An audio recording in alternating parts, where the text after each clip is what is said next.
فتح بیت المقدس کے لیے تو آگے ایک چھوٹی سی نہر آئی. جب نہر آئی تو حضرت عمر نیچے اترے اونٹنی سے اور آپ نے دونوں موزے یہاں رکھ دیے. وجعل خفیہ علی عاتقہ, آپ نے دونوں کندھیاں ہوتے موزے رکھ دیتے. واخذ بزمامہما فحادا, آپ نے اونٹنی دی نکیل پکڑی تے نہر داخل ہو گئے. جدو نہر داخل ہوئے فقال لہ ابو عبیدہ, ابو عبیدہ بن جراح آگے کھڑے سن, کہنے لگے یا امیر المومنین تفعل ھذا, امیر المومنین آپ یہ کام کر رہے ہیں, کیا کر رہے ہیں آپ؟ موزے یہاں رکھے جاتے ہیں.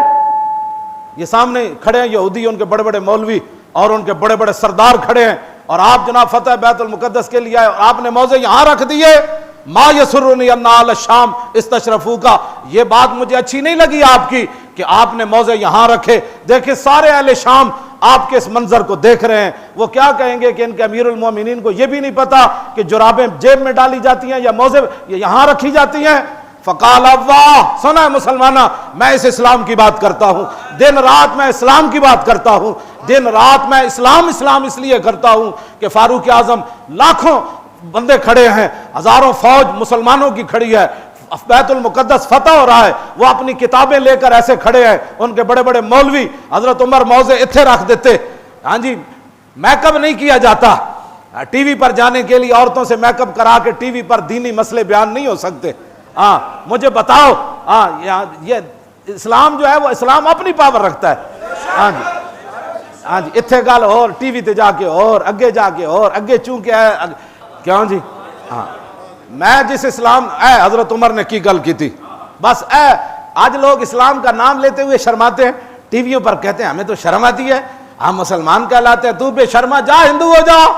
اسلام اپنی پاور رکھتا ہے, اسلام کسی شہزادے نواب کی بات نہیں کرتا. میں اندہ جو میں دسا گا ملک غسان, ہاں حضرت عمر دے زمانے مسلمان ہویا تے بعد 500 بندیاں نام مرتد ہویا تے حضرت عمر یہ نہیں فرمایا جی مسلمان رہندا تے انج ہو جانا سی. حضرت عمر فرمایا اسلام کا قانون نہیں بدلا جا سکتا, ملک غسان جہاں جانا چاہتا ہے جائے, اسلام قیامت تک اپنی پاور سے کھڑا رہے گا. توجہ میں بات, ہاں ہمیں کوئی میں جس اسلام دیاں گلاں کرنا حضرت عمر گل کے کی تھی.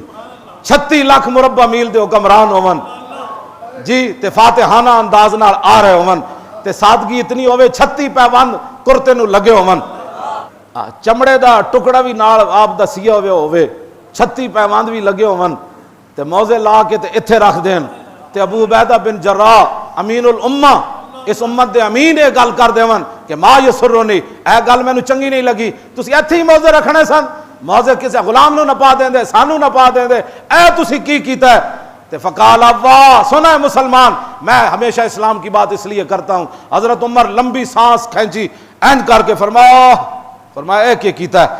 لو یقول ذا غیروں کا ابا عبیدہ جعلتو نکالا للامت, فرمایا ابو عبیدہ تیری شان اور عظمت مجھے پتہ ہے, اگر تیرے علاوہ کوئی اور بات کرتا نا آج یہ اگر وہ بات کرتا تو میں اس کو ایسی سزا دیتا کہ قیامت تک حضور کی امت کے لیے عبرت بن جاتا. آگے گل کے کی تھی جی, آگے گل کے کی تھی, انا کنا اذل قوم, فرمایا ہمیں دنیا میں کوئی نہیں جانتا تھا. اذلہ دا معنی میں کردہ کوئی نہیں, اے اس میں تفضیل ہے. ہاں اذلہ دا معنی میں کردہ کوئی نہیں حضرت عمر دی شان دے مطابق, ہاں ورنہ ذلت سو اذلہ اس میں تفضیل. فرمایا ہمیں دنیا میں کوئی نہیں جانتا تھا, فاذن اللہ بالاسلام, اے تا اسلام ہے جنہیں عمر نو 36 لاکھ مربع میل دا حکمران بنا دیتا ہے. ہون سمجھ آئی.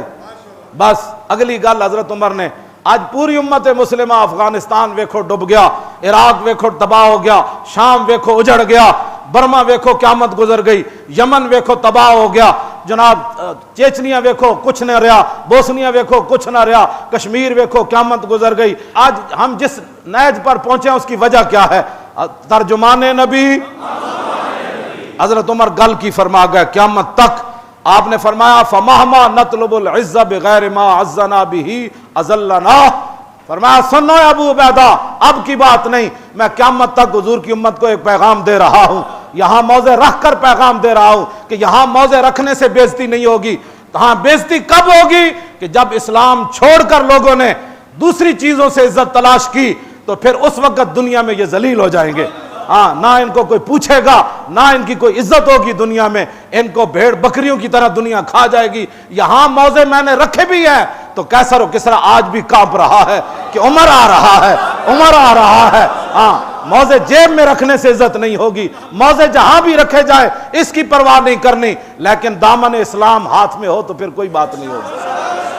بس میں اسی کی طرف ہمیشہ دعوت دیتا ہوں کہ آؤ، اسلام ہی عزت دینے والا ہے، اسلام ہی ہمیں دنیا میں بلند کرنے والا ہے، اسلام ہی ہمیں روٹی دینے والا ہے، اسلام ہی ہمیں امن دینے والا ہے، اسلام ہی ہمیں سکون دینے والا ہے، اسلام ہی ہمیں صاف پانی دینے والا ہے، اور اسلام ہی ہمیں جناب عدل دینے والا ہے، اور اسلام ہی گورنر کو گورنری سے اتار کر بکریاں چروانے کے لیے بھیج دیتا ہے۔